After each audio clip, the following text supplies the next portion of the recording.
तो hello student, आज हम पढ़ने वाले हैं हरित क्रांति के बारे में। हरित क्रांति यानी इसका अर्थ मेन क्या होता है? हरित क्रांति इसका अर्थ ये है आलो स्टूडेंट कि जब इंडिया में, ठीक है, जब भारत में आज़ाद हुआ भारत, उसके बाद कृषि के क्षेत्र में विकास करने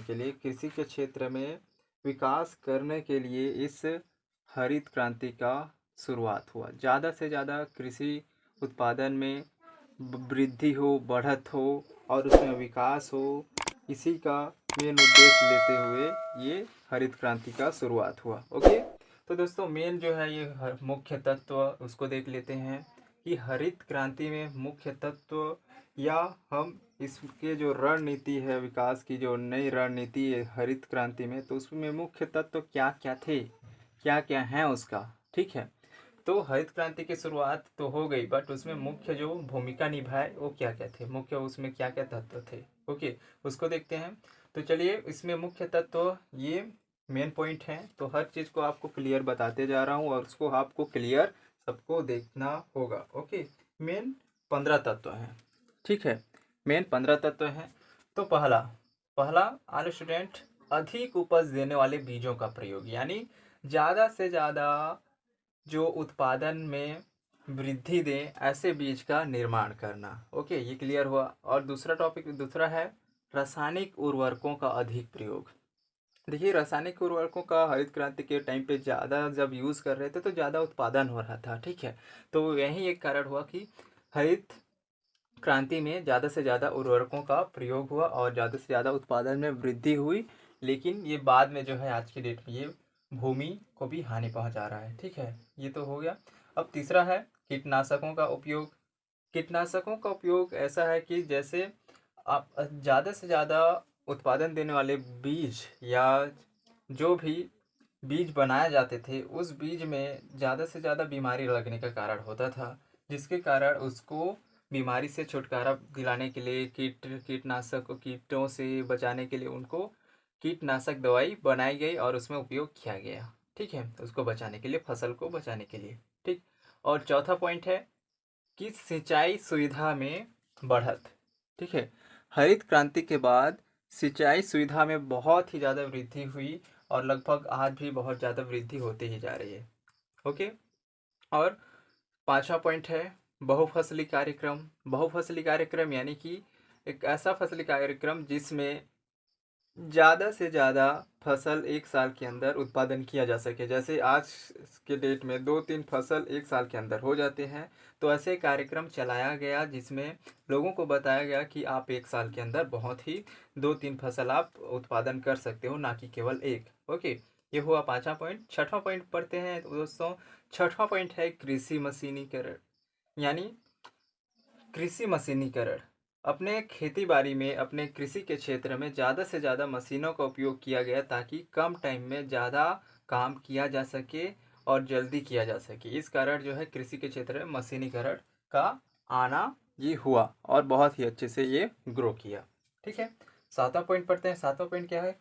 कृषि वित्त की सुविधा। मतलब बहुत से ऐसे किसान लोग रहते हैं या किसाने होते हैं जिनको पैसे की सुविधा नहीं होती है। ठीक है, जैसे जैसे कृषि करने का टाइम आता है, खेती बाड़ी करने का टाइम आता है, उस टाइम उनको पैसे की ज़रूरत होती है।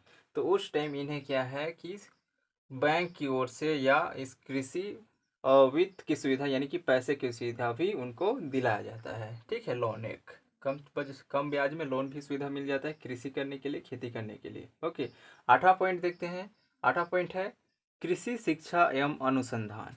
ठीक है, कृषि शिक्षा एवं अनुसंधान यानी कृषि के क्षेत्र में ज़्यादा से ज़्यादा जानकारी देना स्टार्ट कर दिए और ज़्यादा से ज़्यादा शिक्षा देना कर दिए, नॉलेज देना स्टार्ट कर दिए। और बहुत सारे ऐसे अनुसंधान खोला गया उस हरित क्रांति के उससे कि ज़्यादा से ज़्यादा प्रयोगशाला खोले गए, जिससे कि बीजों को या अगल बगल जितने भी किसाने हैं उनके खेती बाड़ी के जो भी उनको बीमारी हो रहा है फसल में, वहाँ की उस बीमारी को वहाँ से छुटकारा, वहाँ से निजात दिला जाए। तो वैसे बहुत सारे अनुसंधान भी खोले गए इंडिया में। ओके, नौवां पॉइंट पढ़ते हैं दोस्तों। नौवां पॉइंट इसमें है कि मुख्य तत्व में से नौवां तत्व है कृषकों को उचित मूल्य गारंटी। यानी जो भी फसल उत्पादन करते हैं कृषक लोग, उनको उचित दाम पे उनको उनका मूल्य मिले उनके फसलों का, ये भी इसी हरित क्रांति पे ही उनका बनाया गया, ये उनका एक तत्व है। ओके, 10वां पॉइंट है मृदा परीक्षण।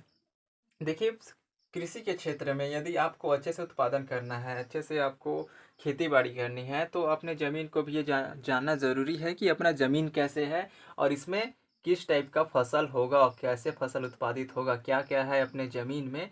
तो वैसे बहुत सारे लैब स्थापित किया गया और बहुत सारे लैब बने जिससे मृदा परीक्षण किया गया और वैसे वैसे फसल उसमें लगाए जाते हैं। ओके, तो ये है 10 पॉइंट। और पढ़ते हैं 5 पॉइंट आगे। आगे देखते हैं दोस्तों कि और इसमें कौन कौन सा तत्व हैं। इसमें 11वां मुख्य तत्व है ग्रामीण विद्युतीकरण।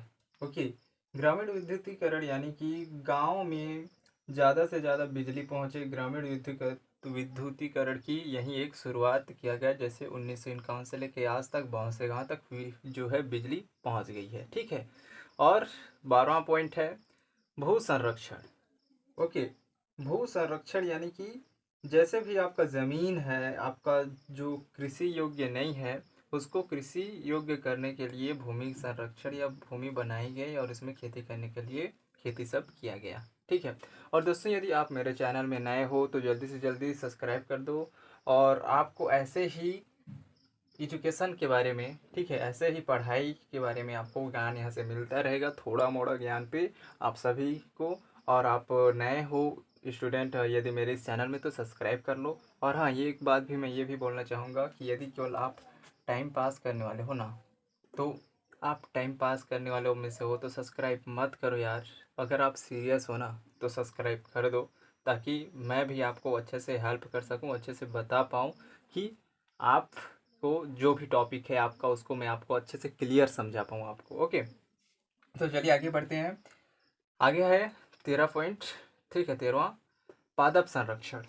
ओके, पादप संरक्षण में 13 जो तत्व है, मुख्य तत्व में से 13वां तत्व पादप संरक्षण। जैसे देखो, पादप संरक्षण में आया कि इसके अंतर्गत एक ऐसे आ गया कि ज़्यादा से ज़्यादा जो फसलों में खरपतवार आ जाते हैं, ठीक है, तो खरपतवार को मारने के लिए दवाई सब बनाया गया और पादप का संरक्षण सब किया गया। ओके, 14वां पॉइंट देखते हैं कृषि सेवा केंद्र।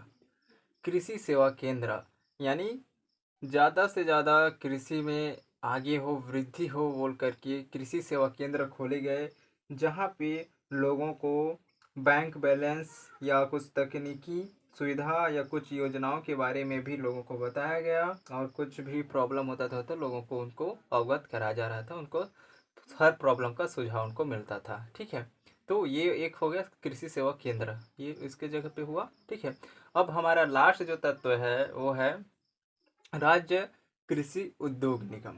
ओके, राज्य कृषि उद्योग निगम यानी इसके अंतर्गत क्या आता है? राज्य कृषि उद्योग निगम यानी कि इसके अंतर्गत ऐसे सुविधाएं उपलब्ध कराई गई जो, जैसे कि कृषि में जो भी फसल उत्पादन हुए, ठीक है, तो उसको भंडारण के लिए, एकत्रित करने के लिए, या ट्रैक्टर, पंप और टीलर, ठीक है, ऐसे बहुत सारे उपकरण का भी निर्माण किया गया। और एक जैसे भंडारण, ज़्यादा से ज़्यादा घर भी बनाया गया जिससे कि ज़्यादा टाइम तक फसल अच्छा से रहे। और कृषि उद्योग में ज़्यादा से ज़्यादा और भी नए नए टेक्नोलॉजी का इसमें निर्माण किया गया और इसमें शामिल किया गया। ठीक है, जैसे ट्रैक्टर है, ओके, पंप सेट है, शक्ति टीलर है और मशीनीकरण इत्यादि, ये सब। तो दोस्तों ये मेन 15 तत्व हैं। ठीक है, मेन 15 तत्व कौन कौन से?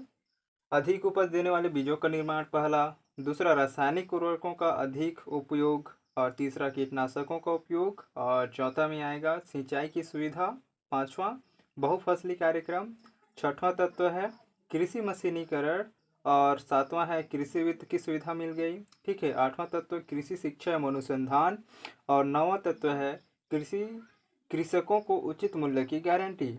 ओके, और 10वां तत्व मृदा परीक्षण, 11वां ग्रामीण विद्युतीकरण, और 12वां है भू संरक्षण, और 13वां तत्व है पादप संरक्षण, और 14 है कृषि सेवा केंद्र, और लास्ट जो हमारा है वो है राज्य कृषि उद्योग निगम। ओके, तो ये मेन 15 तत्व हैं जो हरित क्रांति के मुख्य तत्व हैं। ओके, आपको कुछ भी डाउट है इसमें पूरा का पूरा इस हरित क्रांति के तत्व में, तो आप कमेंट कीजिए।